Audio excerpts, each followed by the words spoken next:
सिंहगडच्या कोडवा कॅम्पसच्या हॉस्टेलमध्ये आहे मी. गेले 15 दिवस असाच कचरा पडतोय इकडे. प्रिन्सिपल कचरा पडतोय 15 दिवस झाले. इकडचे हजारो विद्यार्थी अशाच कचऱ्यामध्ये राहतात. फक्त आणि फक्त नॉन टीचिंग स्टाफ त्यांचे पगार थकले म्हणून त्यांनी संप केला. त्यामुळे इकडची स्वच्छता होत नाहीये. या कचऱ्याबाबत मी इकडच्या विद्यार्थ्यांशी बोललो.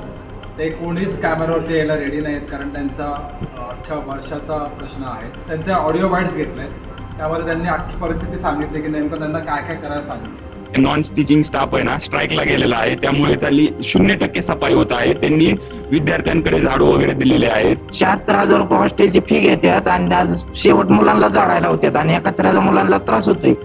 हॉस्टेलला सिक्युरिटी नसल्यामुळे बाहेरून मुलं येतात आणि ती इथं दंगा मस्ती करतात, त्यामुळे हॉस्टेलवाल्यांना त्रास होतोय. मुलं आजारी पडायला लागले, डेंग्यू होत्यात आणि पाणी हे तसंच साठत राहतंय, त्यामुळे डासांचे जास्त पैदास होत आहे इथं. म्हणजे लिटरली मुलांनी शिकायचं का त्यांनी टॉयलेट साफ करायचं हा प्रश्न ते विचारतात. मला दिसत आहे विहिरीतलं पाणी, हेच पाणी आम्हाला हॉस्टेलला पिण्यासाठी वापरलं जाते. हे फिल्टर केलं म्हणतात, पण फिल्टर बी 100% होत नाही. यामुळे ह्या पाण्यामुळे मुलं आजारी पडत आहेत आणि हॉस्टेलला सध्या 50% मुलं तर हे सर्दी आणि ह्या पाण्यामुळेच आजारी आहेत.